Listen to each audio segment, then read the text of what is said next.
Batteries, batteries, batteries, everywhere batteries. Some brands I haven't even seen before. The reason why you should watch this video is one, if you're in the solar industry or you're just interested in solar or renewable tech, this video is going to be packed with so many news regarding that industry. Hey guys, and welcome back to my channel. In today's video, I want to go over what we've seen at RE+ this year. It's one of the biggest solar shows in North America, talking about storage panels, news in the industry, so many big companies having booths out there. It was located in Anaheim in California this year, and I just kind of want to take you along with me and give you the biggest bits and pieces of what I've seen, what was surprising to me, what I was really excited about. Let's get started. If you've been following the news, SunPower, Titan, the industry has been suffering for the past 2 years, and majority of it is related to high interest rate, as solar is a very interest rate sensitive industry. So I was very, very surprised to see that this show was actually huge. I mean, the amount of people, the amount of booths, the amount of companies that came to that show was so big. I don't think Anaheim Convention Center was big enough, because even finding parking the day off, we had to park at Disney because there was no physical parking available at the actual convention center. So that was a huge difference from the previous year that I've noticed, right off the bat. And it was just so many people. And the biggest main objective of this show was definitely ESS, or energy storage system. Everybody had a battery solution. Pylon is a huge battery manufacturer from Asia. Here you can see their high voltage solution paired with Solaredge inverter, but like most of them, they also have a low voltage solution that you can pair with inverters such as Solaredge.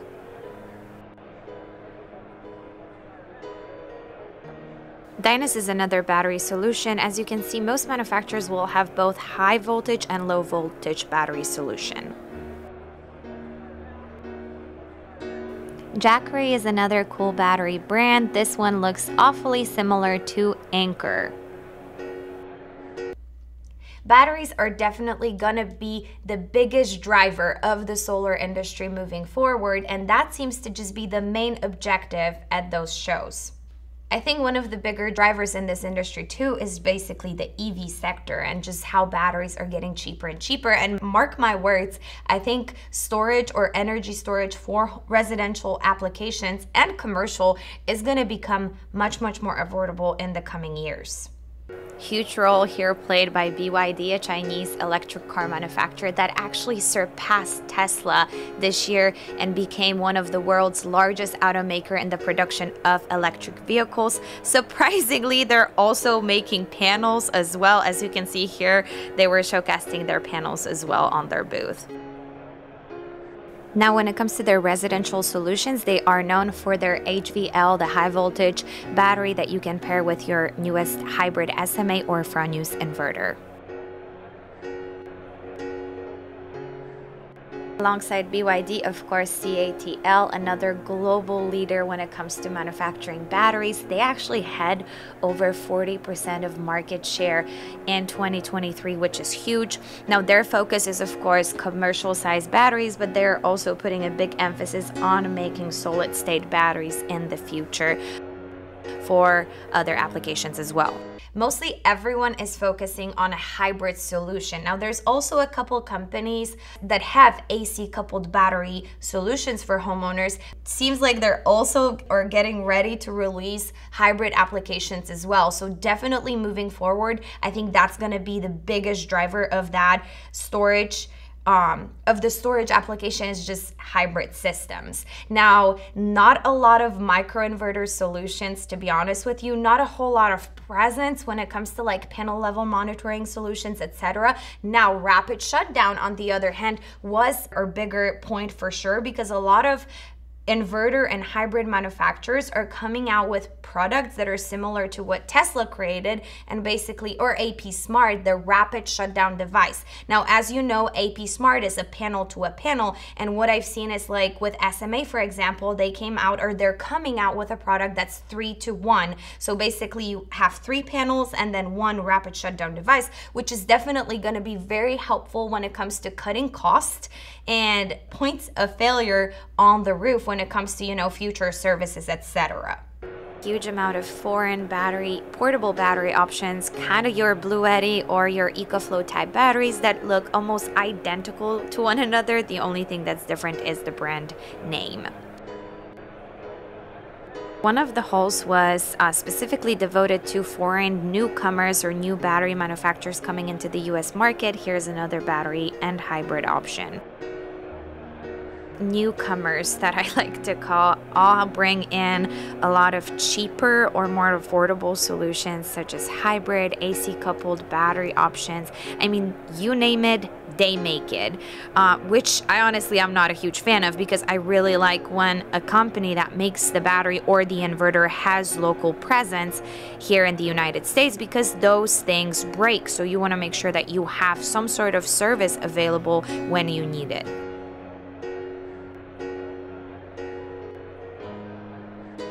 Aphora is another Asian battery and inverter manufacturer that's actually pretty popular in the European market, and as you can see, they're also entering our market as well.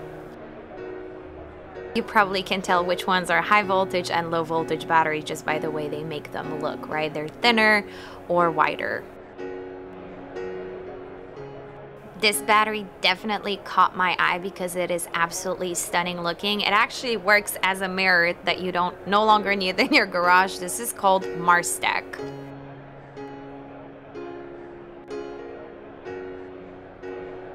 Was definitely interested.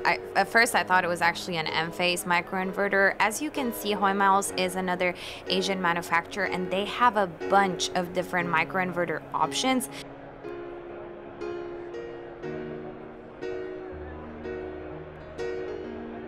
But what's surprising to me is they actually also have AC coupled battery solution as well as a hybrid battery solution.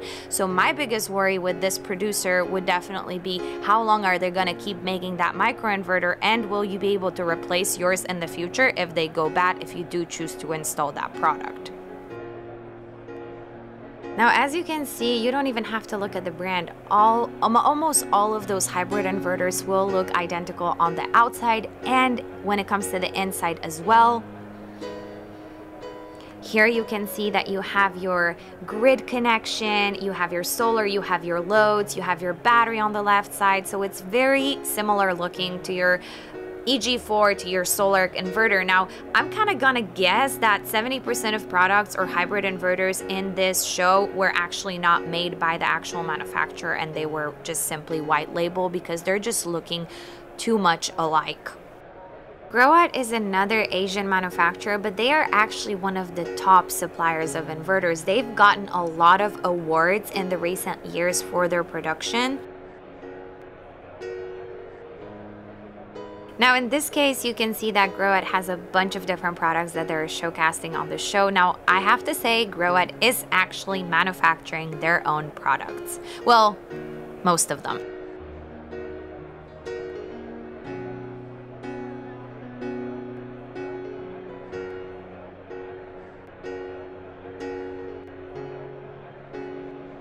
Tesla's booth was definitely packed with people all the time. A lot of it was definitely their own employees. Now, they obviously showed their DC expansion packs, which was huge. And of course, the Cybertruck was part of their booth, inside and outside. Personally, I'm not a big fan of that vehicle. RTC is actually a German brand. I've seen them on a few shows already, so they're definitely putting an effort into the US market. I really want to try it because it's really a very good looking product. Even though Solaredge was noted for losing over 70% of its market value in 2023, they still showed a pretty big presence at RE+.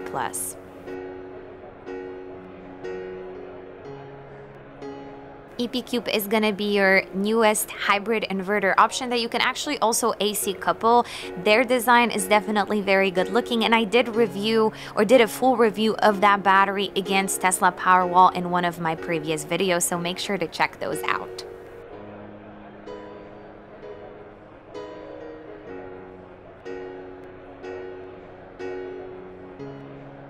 Solaredge is a huge inverter supplier as well, and they've been on the show present with a lot of different battery options. But as you're looking at their 16 kilowatt hybrid inverter, it is looking awfully similar to your LuxPower or Daya inverter. I actually am starting to wonder if they make that inverter. Now, I'm not making any claims, I'm just very curious. Let me know your thoughts down in the comments. Now, this is the inverter that's made by a manufacturer who is actually an Asian manufacturer, but I have to say this is a company that I can actually recommend as a very solid option.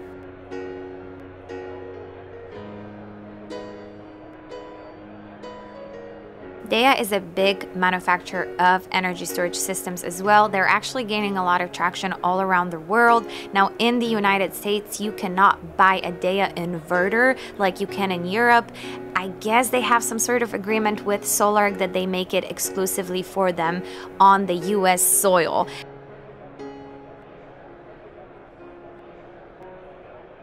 Here are a few pictures and videos from the European version of their inverter. As you can see, they actually worked a little bit more on their appearance. It looks a little bit better, I have to say, the one that they make for European market.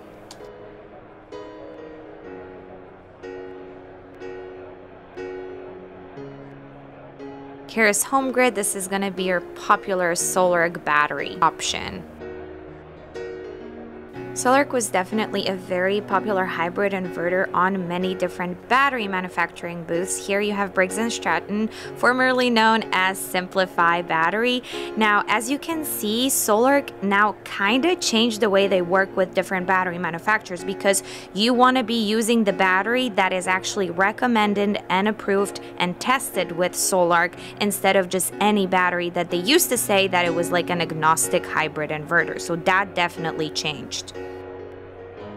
LuxPower is another huge manufacturer that's gaining market share all around the world. They make really good hybrid inverters, and let me know down in the comments, who do you think LuxPower is making their inverters for?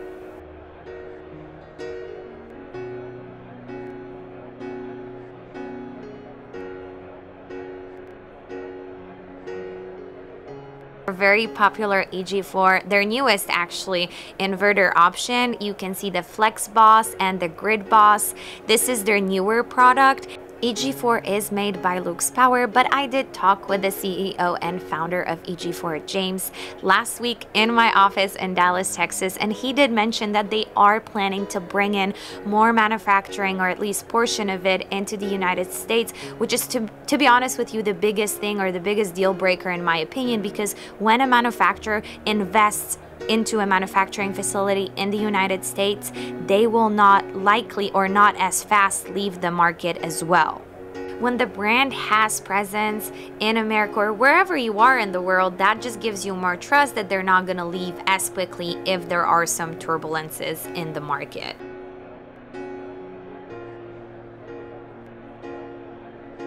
Also keep in mind that when you are within city limits and you're going to get a city permit for your battery system, you want to make sure that your Solaredge and your battery are UL listed and tested together. We've run into a few cities where they would not like to pair, for example, a Solaredge with an EG4 battery because they do not have that UL listing approved. SMA, as in many years prior, have the biggest booth outside. They have a really nice pavilion going on. They had live music, and of course, like Germans, they had their good beer that they were serving, and you could kind of chill at the end of the day, relax, and obviously talk to your close representatives from the... I've actually been a huge SMA supporter, even though I'm not being paid by them. I've never been. I absolutely adore and love their Sunny Boy inverters. They are a dinosaur when it comes to inverters, extremely well made. You can tell it's a German quality for sure. They were also showing their newest product when it comes to their transfer switch and a new battery coming next year. Now, as you know, when I go to these shows, I go to booths and companies that I've known very well. And the funny thing is that always when you see the same faces, sometimes you see them at different booths, because one salesperson will work for Solaredge this year, and then the next year they are working for Groat or Fronius or whatever. Now, when we go and have those conversations, the spirit of people, or how I gathered they felt, is basically that half of the people were looking for jobs. So, you know, as Titan and SunPower went under, there was probably a big surplus of employees available that flooded the market and were looking for better opportunities for themselves and their families. So you might be selling a microinverter today, but the industry is slowing down. You're not getting as many sales. You're going to try to sell something else, hoping that it's going to work out better for you. But, you know, talking to these people, it was definitely kind of a low vibe that I got. Now, Maxeon was obviously connected to SunPower in 2020. They actually decided that they were going to split and create two independent companies. Now, it must have been a good idea on Maxeon's side, because as you know, SunPower is no longer with us. Man, that sounded very depressing. Now, nevertheless, Maxeon is a manufacturer of extremely high quality cells that I hope that I can test sometime in the future. They are also very, very expensive panels. So you just have to make a decision whether you want to pay for the brand or not. Nothing super exciting when it comes to new panel solutions, but REC is going to be definitely your trusted option with more of a premium price tag, but it comes with that extra labor warranty. There was also plenty of more affordable options for the homeowners, such as Phono Solar. I'm personally a huge fan of that brand. It's a tier 1 panel that's fairly cheap. It's going to be similar to your Canadian, to your Jinko, to Trina, etc. So plenty of good affordable options as well, but nothing too exciting. This was a very exciting part of the show, and what it was smart breakers. I'm a huge fan of simplifying things such as load shedding. So instead of a big cost of a panel upgrade, you should be able to, in the future, replace certain breakers that are gonna become smart breakers. Now, one big chance, or I would call it one big downside to me, is the amount of foreign companies entering the US market. And what I mean by a downside, well, a lot of these companies don't really have a big US presence or even like a service team that is available in America, which is a big problem, not in the panel sector as much as it is a problem in inverter and battery storage solutions, because those are the products that are gonna have issues in the future, that might have faults, and you might need to call a service team to help troubleshoot the product. Another reason why some of these companies are not on my trusted list, if you will, is because they don't have a long history. They're trying to enter the market. They're even reaching out to me asking for sponsored videos, and I'm sure other YouTubers in the space of solar, but they're young, and I'm not trusting of those businesses. Now, you also have to make a point that everybody starts somewhere and has to start at one point. So I'm not completely crossing those out. We just have to wait and see how those companies will do, you know, moving forward. And you as the homeowner, you have the choice. You are making that decision whether you want to trust a product that's rather new, or you want to put your money basically at a company that has longer history in the US market.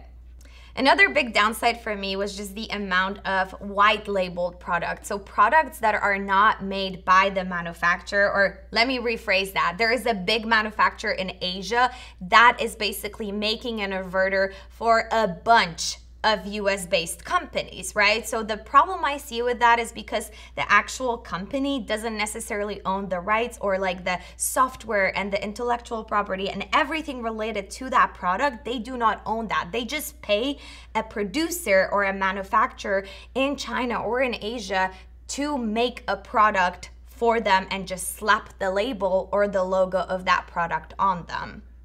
Now, the US market really does like high quality products, and we do love when the product is American made. And with incoming tariffs that are coming when it comes to panels at the end of this year, and then also battery cells in the next few years, you can see that a lot of companies are building factories here in United States so that they can have a product that's locally made.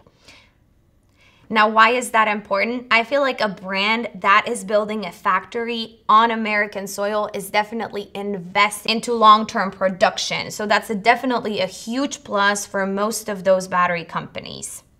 The reason why having a local presence in factories is very important is because, as you know, the solar coaster is all dependent on subsidies and rebates and things like that. So having a physical office and an investment that the company made into being locally present in America is very important, because if the business slows down, it's going to be much harder for them to just close offices and leave homeowners with no service.